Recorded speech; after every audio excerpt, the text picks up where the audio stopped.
রাজধানীতে আবারও প্রকট হয়ে উঠেছে গ্যাস সংকট। অনেক এলাকায় চুলায় মিলছে না পর্যাপ্ত গ্যাস। কোথাও ঘন্টার পর ঘন্টা অপেক্ষায় রান্না শেষ হচ্ছে না, আবার কোথাও সারা দিনেও দেখা নেই গ্যাসের। বাধ্য হয়ে খাবারের জন্য বিকল্প ব্যবস্থা করতে হচ্ছে। বাড়ছে খরচ আর দুর্ভোগ। রাজধানীর রামপুরা এলাকা ঘুরে বিস্তারিত জানাচ্ছেন ইমরান শেখ।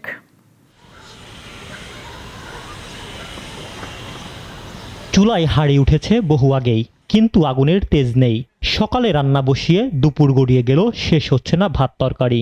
রাজধানীর রামপুরার ওয়াবদা রোড এলাকায় এটি প্রতিদিনের বাস্তবতা। আমরা প্রায় দীর্ঘ 7-8 মাস ধরে আমাদের লাইনের গ্যাস নাই, আমরা সিলিন্ডার ইউজ করতেছি। সকাল থেকে আমাদের এখানে গ্যাস নাই, আমরা বিদ্যুতের চুলায় রান্না করি। আমার ছেলে ওই যে গার্মেন্টস চাকরি করে, আমরা গরিব মানুষ, কিন্তু না খাই অফিসে যাই, আমরা রান্না বান্না করতে পারতাছি না, কোনো গ্যাস থাকে না। তীব্র গ্যাস সংকটে দুর্বিষহ সময় পার করছেন এলাকাবাসী। কখন একেবারেই নেই গ্যাস, যখন আসে তাও এতটাই চাপ কম যে রান্না শেষ করতে লেগে যাচ্ছে 3 থেকে 4 গুণ বেশি সময়। সকাল 8টা বাজে বাচ্চার খিচুড়ি বসাইছি, এখন 12:30টা বেজে গেছে, কিন্তু এখনো হচ্ছে না। রোজারও 6 মাস আগে থেকে মনে করেন যাইতো আর আইতো করতে করতে এই পর্যন্ত তেল মাঝখান দিয়ে গেলাম বা রোজা হইতে গেলাম, এই পর্যন্ত ধরতে গেলে এক হিসাবে বন্ধ। গ্যাসের অভাবে কেউ কেউ বাধ্য হয়ে রান্না কমিয়ে দিয়েছেন, বাইরের খাবারে চলছে। অনেকেই বিকল্প হিসাবে বৈদ্যুতিক চুলা কিংবা সিলিন্ডার গ্যাস ব্যবহার করছেন, যা বাড়তি খরচের বোঝা।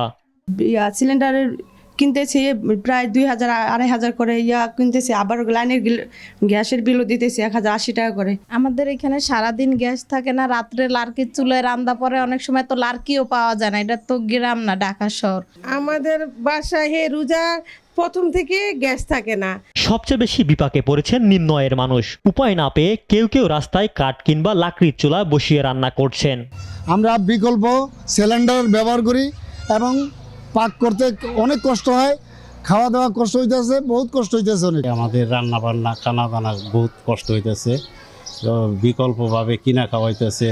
ভুক্তভোগীরা বলছেন দীর্ঘদিন ধরেই তিতাস গ্যাস কর্তৃপক্ষের সঙ্গে যোগাযোগ করছেন তারা। অভিযোগ জানিয়েছেন একাধিকবার, কিন্তু মিলছে না কার্যকর কোনো সমাধান। গ্যাস আলাদা কয়েকবার কমপ্লেন জানাইছিল, জানার মাঝখানে তারা আইছিল, আয়া কোনো ঠিকঠাক করে গেছে, তখন গ্যাস আর পাওয়া যায় না। আমাদের এই এলাকা বাইরে তাদের বহুত কষ্ট হইতেছে, রান্নাবাড়ির কষ্ট হইতেছে, মানে হোটেল থেকে কিনে না খায়, মানে এই ব্লাকে চুলা রাঁধে।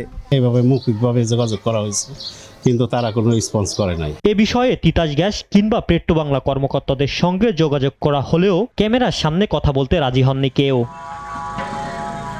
ভুক্তভোগীদের প্রশ্ন, নিয়মিত বিল পরিশোধ করার পরও কেন মিলছে না ন্যূনতম সেবা, আর কবেই শেষ হবে এই ভোগান্তি। ইমরান শেখ, নাগরিক, ঢাকা।